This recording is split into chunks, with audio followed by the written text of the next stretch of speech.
Is it okay to spoil the shit out of this film? Of course it is. We've all seen it by now. It's the third highest grossing movie of all time.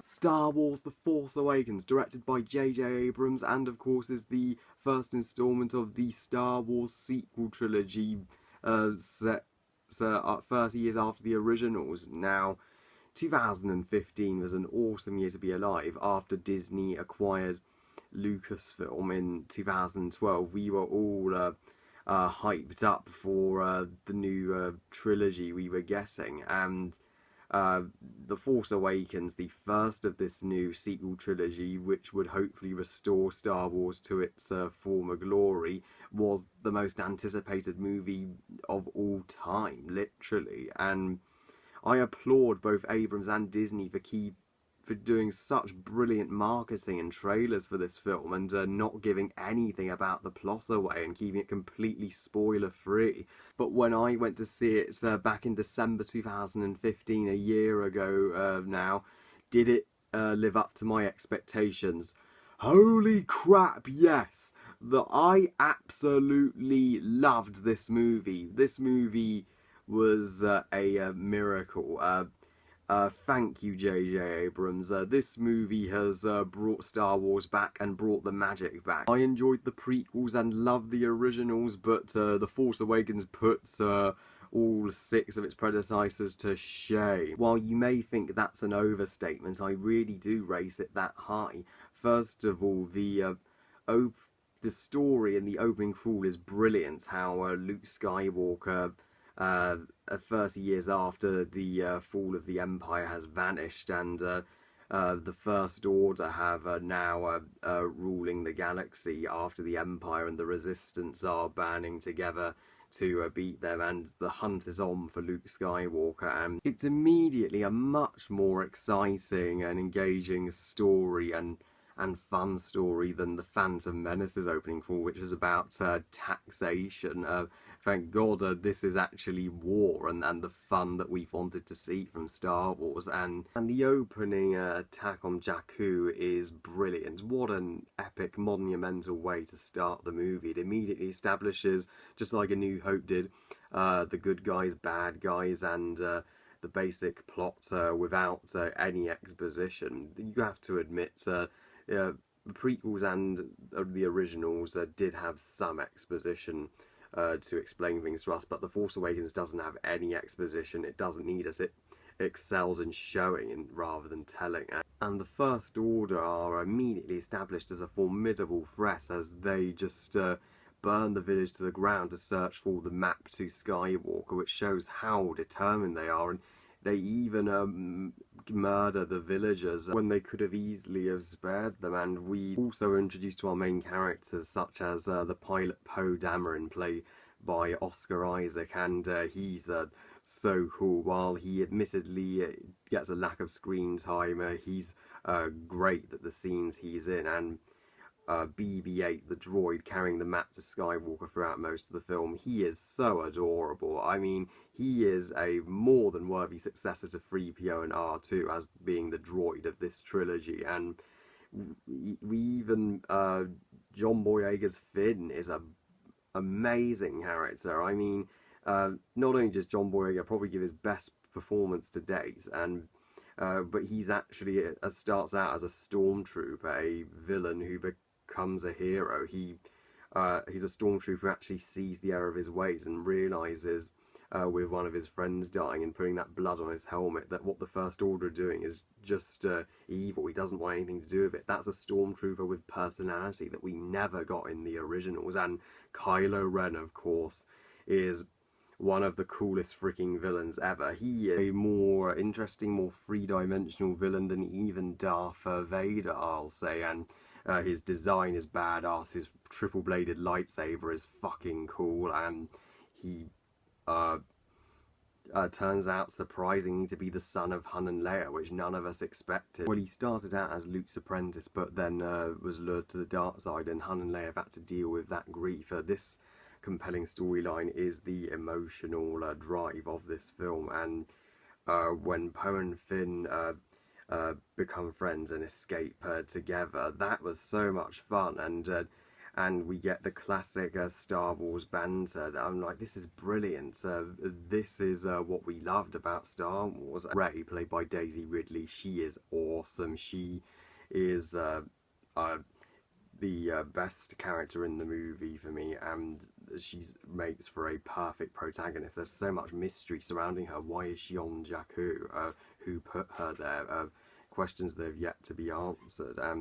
You really feel for her as she's just a scavenger, really trying to survive on a harsh planet, and who she really gets caught up in the search for Luke Skywalker unintentionally when she runs into BB-8 and Finn, and they escape the First Order together, and learn to survive with each other. And the chase on Jakku is awesome.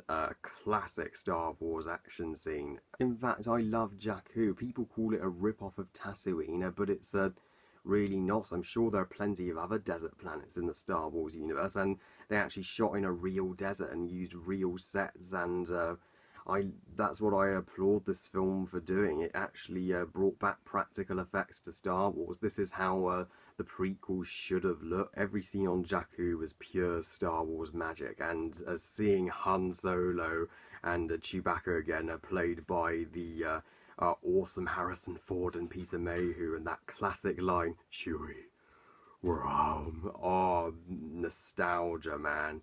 Just my audience leapt up and applauded, and so did I. Harrison Ford is nothing short of wonderful throughout this film. He clearly loved doing this movie and is so happy to be back. He so confidently embodies the role of Han Solo. I mean, he proves that he is Han Solo. And on board Starkiller Base, we are introduced to the actual main antagonist of this trilogy, the puppet master, Supreme Leader Snoke, played by legendary motion capture actor Andy Serkis. Snoke is so intriguing. There's so much mystery to him, and his voice is intimidating as hell, and he's not in the movie much. He's only in like 3 scenes, but that works for this film. I do hope in episode 8 and 9 he will get much more screen time and a bigger role and more of a presence in the story, and we will actually find out who he is. I really hope he's Darth Plagueis. So Rey, Finn and Han then go to Tangoda,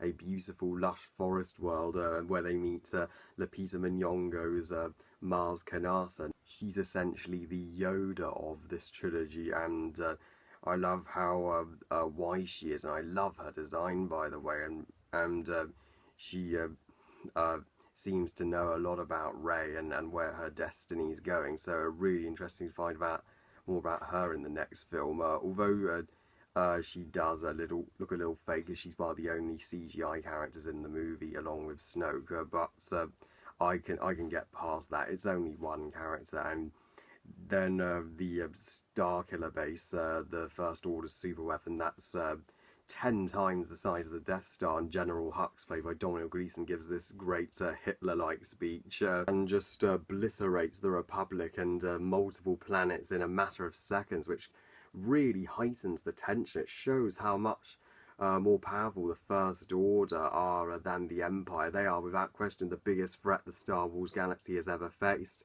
and then the First Order know where BB-8 carrying the map is, and they just assault Tankua, and we get one of the best action scenes in the movie, the Battle of Tankua, where the First Order stormtroopers, who are much more formidable and badass than those lame Imperial stormtroopers, they actually pull out a weapon and challenge Finn, even when Finn's got Anakin and Luke's lightsaber.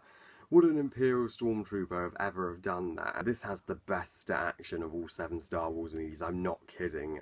It's all so epic, exciting, exhilarating, there's so much tension, and it's all done with a perfect blend of CGI and real effects. And Kylo Ren and Rey meet for the first time, and Kylo Ren captures Rey and brings her aboard Starkiller Base, and who should arrive very surprisingly but Leia and the Resistance, and 3PO and R2. Finally we get to see the older cast again, but I'm glad that the old cast were just the advisors for our new characters, and just let our new protagonist drive the story. That It's a perfect blend of old and new, and much to Kylo Ren's shock, Rey's able to resist his Force abilities. She is incredibly strong with the Force, so much so she's able to Jedi mind trick a stormtrooper without any training, which adds even more mystery to her. Is she a Skywalker? How can she do that? And I know some people are underwhelmed by Kylo Ren removing his mask and just looking like any other guy, but I think that worked for the storyline that they're trying to tell, that shows that he's human. The Battle of Starkiller Base is the epic finale of the movie, and boy is it a grand finale, and there's so much urgency in a race against time to save the Resistance before Starkiller Base can destroy it, before they find Luke, and it's so funny when Han, Chewie and Finn actually capture Captain Phasma and force her to disable the shields. Yeah, Captain Phasma, if I had one nitpick with this film, she was marketed on the posters so much, but she was pretty wasted in this film. She pretty much does little to nothing, and hopefully she'll get a bigger role in episode 8. So Leia asked Han before he went off to rescue Rey to if he found their son, to bring him back to the light side, and then we get the most controversial, biggest scene in the film that left Star Wars fans in utter shock and angry and upset at the same time: Han Solo's death scene. But it's a brilliantly shot scene. J.J. Abrams masterfully directed it, and both Harrison Ford and Adam Driver give genuine emotional performances as Han's begging his son, just come back to us. Snoke is just using you for your power. He doesn't care about you. And such a great moment where you think Han's going to turn, but in a shocking twist, he actually stabs his lightsaber right through Han, and Han just falls off the bridge. And I admit, my jaw legitimately dropped when I saw they killed off Han Solo. I didn't think the movie would go that far, but it did. That's what I love about this movie. It's not predictable or safe. It took risks. It's fun, but it's dark as well. Which what makes it a perfect Star Wars movie. And it probably was the right time if they were going to kill off Han Solo, because Harrison Ford wanted Han Solo to be killed off at the end of Empire Strikes Back. He only reluctantly returned for Return of the Jedi, and that gives the Resistance a motivation to avenge Han in the next movie. And it's powerful seeing Chewie just roar in pain, seeing his lifelong friend get brutally murdered, and he just goes on a killing spree, injuring Kylo Ren and just blowing up stormtroopers left, right and centre. And although Poe and the others going into the trench to blow up Starkiller Base is kinda similar to the trench scene in A New Hope, it's still exhilarating, and you're rooting for the Resistance to succeed. And the lightsaber fight in the forest was just epic. It's much more like the originals, just simplistic hand-to-hand combat, which I think works here. And both Finn and Rey get a chance to show off their skills, though Finn does get his ass beat, and Rey shows off her skills. She shockingly beats Kylo Ren, and this brilliantly establishes their relationship. And because we can't see the big picture yet, we're excited to know where Rey and Kylo Ren are going to meet in the future. Not to mention, the film has the best Star Wars cliffhanger I have ever seen. So glad they saved Luke to the end. That was a very bold move by J.J. Abrams, and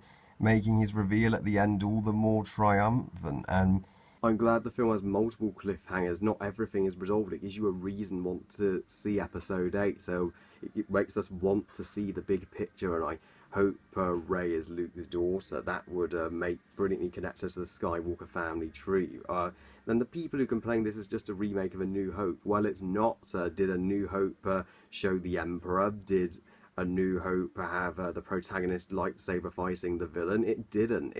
It has plenty of originality as well. I honestly didn't want this film to end. It may have been over a 2-hour film, but the pacing was just perfect. It absolutely flew by. This was the best pace of the Star Wars movies since The Empire Strikes Back. Now, overall, Force Awakens, it's my favourite Star Wars movie by far, and I cannot wait for episode 8 and 9. I give The Force Awakens 5 stars out of 5. Well, I love you guys. Thank you for watching. I hope you enjoyed this review, and stay tuned for my Star Wars ranking and Rogue One review. What do you think of Force Awakens? Comment, let me know. Please like this video and subscribe. Be on Twitter and on Google+, and I'll see you all next time. Bye, guys.